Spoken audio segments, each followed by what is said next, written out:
Director आपके बीच इस इलाके में आज हमारे पार्टी के जनरल सेक्रेटरी प्रेसिडेंट जनाब अधीर रंजन चौधरी साहब और हमारे मोहित सिंह गुप्तो साहब के आशीर्वाद की वजह से आज मैं यहाँ आपके सामने रायगंज लोकसभा का उम्मीदवार के तौर पर खड़ा हूँ। और यहाँ हमारे वाम कांग्रेस के उम्मीदवार के तौर पर आज हम लोग एकजुट होकर लड़ाई कर रहे हैं। एक फिरका परस्त ताकत जो दिल्ली में हुकूमत कर रही है, इस फिरका परस्त ताकत का मुकाबला करने के लिए इंडिया जोट बनाया गया था, जिसके बारे में हमारे लीडर बोल रहे थे। और इस इंडिया जोट को तोड़ने के लिए बीजेपी का एजेंट बन के ममता बनर्जी इसमें शामिल हुई, जिनको सिर्फ एक काम सौंपा गया था कि इंडिया जोट किसी भी तरह से नहीं होना चाहिए, इसको तोड़ने का काम तुमको करना होगा। अगर नहीं तोड़ोगी तो तुम तिहाड़ जेल जाओगी।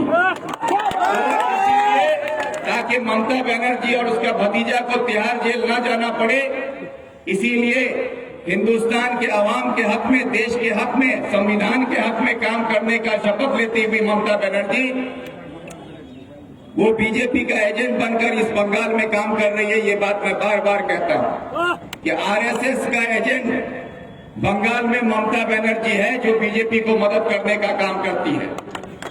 और ये बात को समझने की जरूरत है।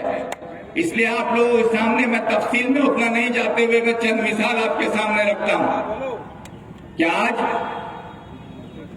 मेरे खिलाफ बीजेपी और तृणमूल के उम्मीदवार जो हैं, आज तृणमूल का उम्मीदवार कौन है? कृष्णा कल्याणी जी। ये कुछ दिन पहले बीजेपी का एमएलए थे और बीजेपी का एमएलए को तृणमूल का उम्मीदवार बनाया गया।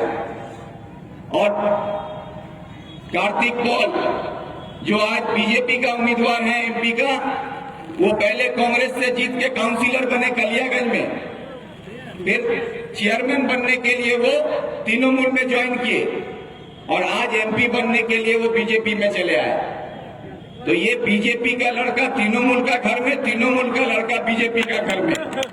हमरा सुरजापुरी भाषा एक बात बोलছি ना कि मोर बेटा तोर बेटीर साथे ब्याह हो, तोर बेटार मोर बेटीर साथे ब्याह हो।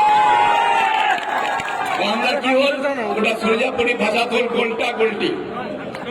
गोल्टा गोल्टी परंपरा अभी बीजेपी और तृणमूल को बहुत भरोसा है, इसीलिए बीजेपी का बेटा तृणमूल का घर में, तृणमूल का बेटा बीजेपी का घर में।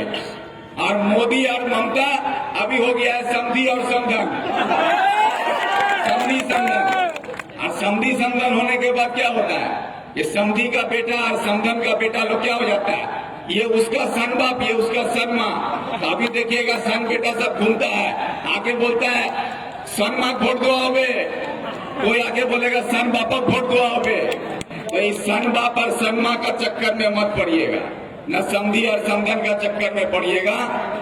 आपका चुनाव ये देश को बचाने की लड़ाई है, संविधान को बचाने की लड़ाई है, गरीबों के हक को बचाने की लड़ाई है। और राहुल गांधी ने जो 5 न्याय की बात की है, उस 5 न्याय को अगर लागू करना है, जिसमें नारी न्याय है, युवा न्याय है, हमारा कृषक के लिए न्याय है, मजदूर के लिए न्याय है और अंशीदारी न्याय की बात की गई है।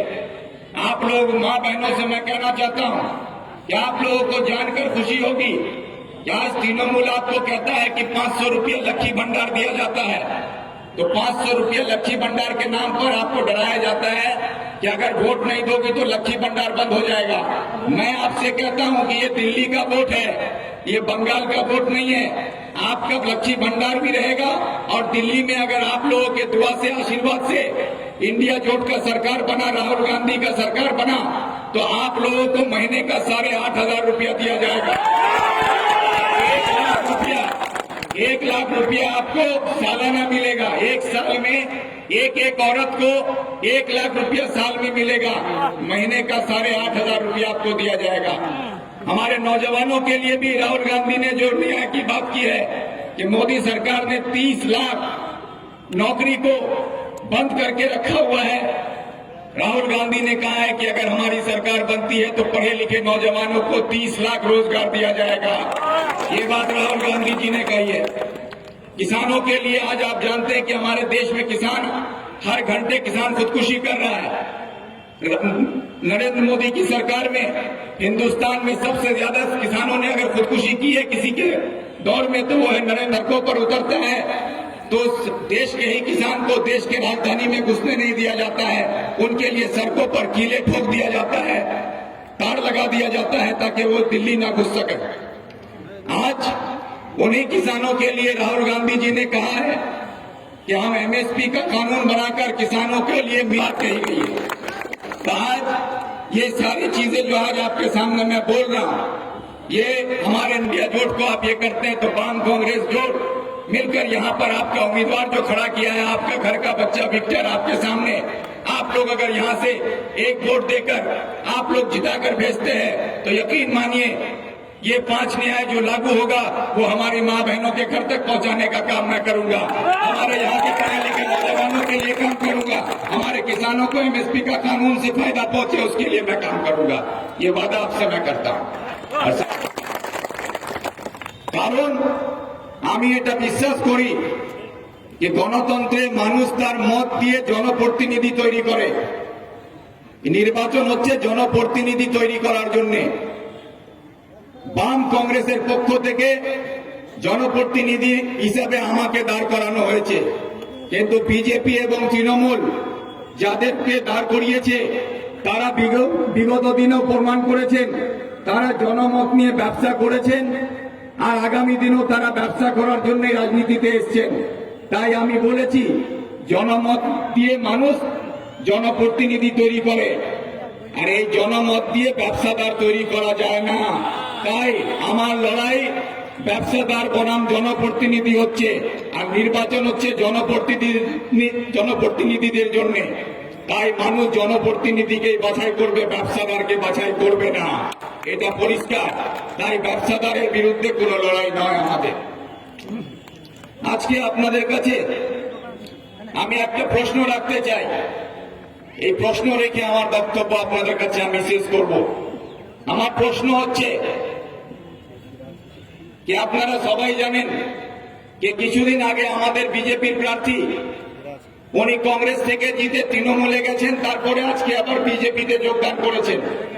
ঠিক সেই রকম ভাবে যিনি আজকে তৃণমূলের প্রার্থী হয়েছেন তিনি বিজেপি থেকে নির্বাচিত হয়েছিলেন রায়গঞ্জ লোকসভায় বিধানসভায়, আজকে উনি আবার বিজেপিতে যোগদান করেছেন। এরা যত তাড়াতাড়ি রং পাল্টাচ্ছেন আমার মনে হয় গিরগিটিও এত তাড়াতাড়ি রং পাল্টাতে পারে না। তাই আমি জনগণের কাছে প্রশ্ন করতে চাই, এই গিরগিটিদের পিছনে যারা ঝান্ডা নিয়ে নিজের রক্ত ঝরিয়ে নিজের ঘাম ঝরিয়ে দলটা করেন,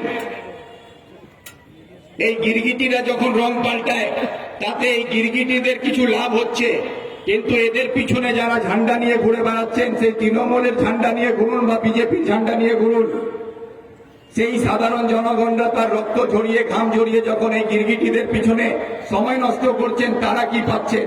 তাদের শুধু সময় নষ্ট হচ্ছে, তাদের ভবিষ্যৎ নষ্ট হচ্ছে। তাই আপনাদের কাছে সময় এসছে, আগামী 26 তারিখ ইভিএম এ আপনারা 1 নম্বর বোতাম টিপে জবাব দেবেন তো? জবাব দেবেন তো? এটাই আপনাদের কাছে আমার প্রশ্ন, কি আপনারা সবাই 1 নম্বর বোতাম টিপে 26 তারিখে এই গিরগিটিদের বিরুদ্ধে জবাব দিয়ে প্রমাণ করবেন যে আমরা জনপ্রতিনিধি চাই, যে জনগণের সেবা করবে, যে জনগণের কথা বলবে, যে জনগণের জন্য লড়াই করবে, এই গিরগিটিদের জন্য ভোট হবে না। এটাই আপনাদের কাছে আমার বার্তা।